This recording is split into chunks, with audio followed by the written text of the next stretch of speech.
when they are seen with one another in different settings, you would see that they have a kind of brownish orangish color, and you see the jumpsuit there on the man, the same color.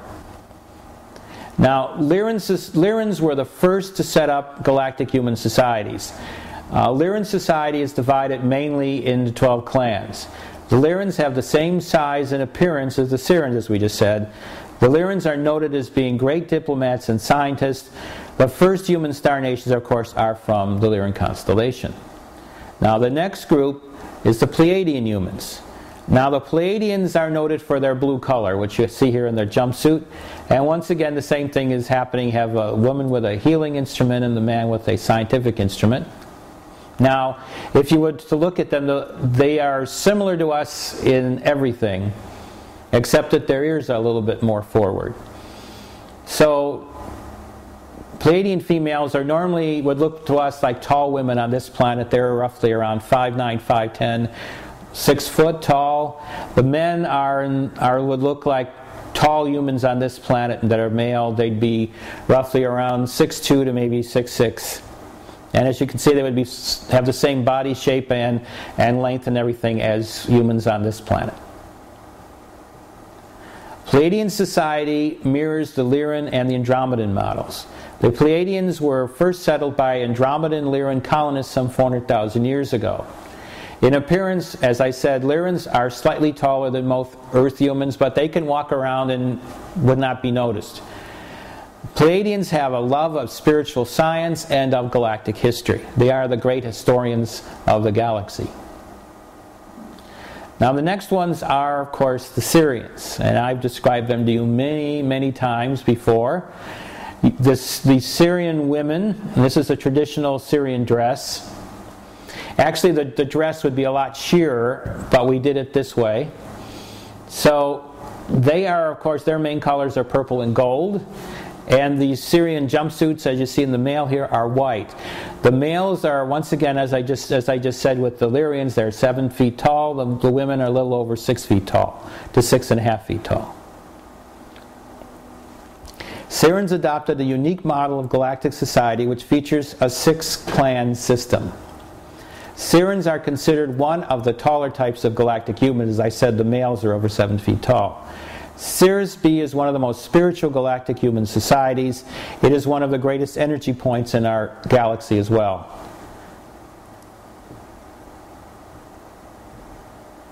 Now, the thing we have to remember about galactic humans is galactic humans are motivated and oriented towards spiritual growth and wisdom. They have no aspiration for material gain or power. Galactic humans do what they do because it brings them joy. Now, when you get into a galactic society, which galactic humans live in, the first thing you'll notice is there's a natural resonance in the society. The individual, the group, and the society are in constant interaction with one another, and they flow. Ritual and intention allow them to be able to interact with one another in a harmonious and a very efficacious way. Now you've seen some of the fleet's main star nations. Each one of these star nations, as we said, possesses a unique culture and lifestyle. They are expressed by her crew daily. So let us look and see how they differ and are similar to one another. Pleiadians are very conscious of their stewardship of their home worlds and of this galaxy. They conduct daily ritual to heal and sustain this galaxy. Their science and healing clans tend to dominate their daily life schedules. Now let's look at the Andromedans. The Andromedans are noted for their cultural diversity. Andromedans possess techniques to blend all racial and cultural diversity together. Their recreational and ritual activities are indeed a marvel to see. And the Andromedans, like the Pleiadians, they have a great respect for spiritual science. As a matter of fact, the Andromedans are considered to be the major scientists among humans in this galaxy. Now the Syrians, and here's where I get happy. I love the Syrian mothership. Now to me they have, as I just said, as you can just see the change in me, the most wondrous energy. They have an unbelievably admirable sense of service. Syrians have most elaborate ceremonies, and of course the major thing with Syrians is their joy. They're kind of like, you might say, human dolphins. And to give an example of this, we have a picture here we call Syrian Recreation Room. And what they do is they have this big green ball and they move it across this green line. And so whoever, after a period of time, gets the whole process of moving the ball across and keeps it there with their mind, with their telepathy, it allows them to win. But they don't really look at it as a win, they just look at it as an exercise. Because in the next game, they could, what we would call, lose. But to them it's just working back and forth, and whoever has the most joy for moving the ball around at that time gets the ball.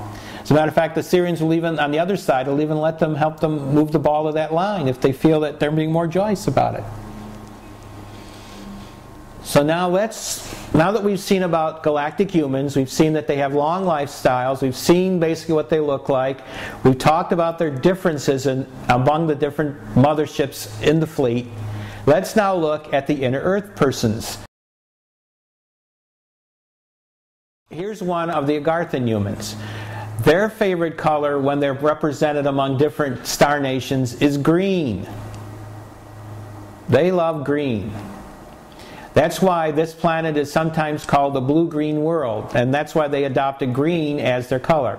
And here you see the Agarthan dress, which is closer to the Andromedan than it is to anyone else.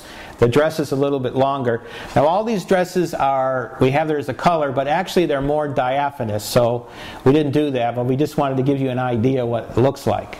And once again, they have a telepathic device there.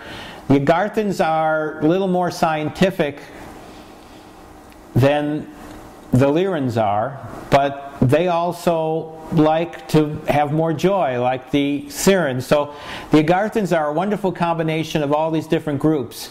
And one thing that they've done, like the Andromedans, is learned how to take who they are and blend it all together into a unique culture. And this is what we're showing here. They are roughly a little bit bigger than we are, not much.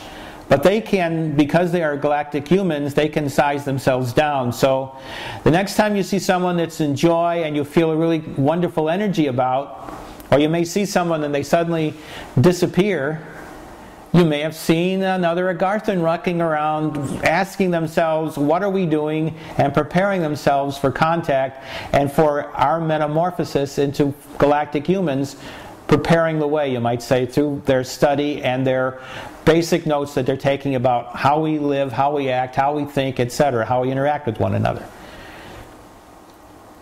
Now, as we said, the Agarthans adopted the Lyran-Syran model of galactic society. This one features a 6-clan system. And of course, like the Pleiadians, the Agarthans have their ears a little bit more forward than ours. You can't really notice it unless you really look at them. Now, the important thing is the Agarthan society. Agarthans hail from Lyran, Sirius, Andromeda, Centaurus, and the Pleiades. So they have a galactic human society.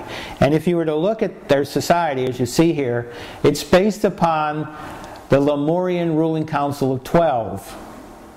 Now the council really doesn't have a leader. Leadership as we know it is not there.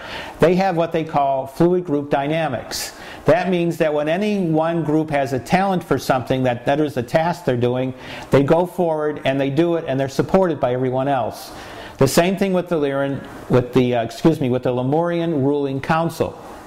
The council changes who's the chief leader in the society all the time. It's not really looked upon as a leadership group per se, but just as an honor. So if you were to say, take me to your leader, they really would say, you're looking at him. Now the next one is, as I said, Agarthans are superb healers and excellent diplomats. They've learned how to deal with different groups because Lemuria was where they came from, and they've blended all these different groups, Centaurians and Andromedans and Pleiadians and Sirens, all together to create one society. So they are very excellent diplomats. Their traditional ritual dress is similar, as I said, to the Syrian gowns as well as the gowns of all others, because they have this kind of diaphanous dress. What the Agarthans occasionally add when they do ritual is a little ritual tunic to this costume. The Agarthans have a set of unique chants that are known to all galactic humans. Agarthan scout ships, to look at the Agarthan ships, have a bell-like appearance with a signature narrow nipple-like antenna at its top. The Agarthans have motherships that resemble those of the Lyrans. In other words, these big round things. Their fleet is stored in special crystal cities that look like huge stalagmites arising from inner Earth's surface. And we discussed this in our video on inner Earth, the crystal cities.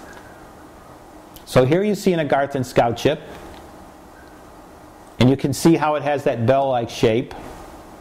And here's one that I really like, which is it's coming out of Norway's frozen glaciers from the northern part of Norway, and so all you see in the ship is this little glimpse of white coming down from it, which is the ice which is coming out of the ring, which is the bottom part of the ship that we just saw. If you go back, what you see is this Agarthan scout ship, and basically just look at the ring at it being all that you see.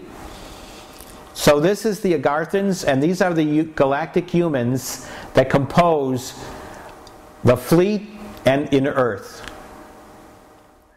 And by the way, let me mention that there are roughly 100 million people from the Galactic Federation in various bases around inner Earth. And also in inner Earth there are the Agarthans, which have approximately 1 billion people. We have to remember that the Agarthans existed when Lemuria existed, because Lemuria consisted of two parts: an outer part, which we call the continent of Lemuria, and an inner part, which is called Agartha. So when Lemuria went down, the survivors just migrated into the inner Earth and became a part of what we today call Agartha. What we're going to talk about is the Galactic Federation base in inner Earth. This is the command base.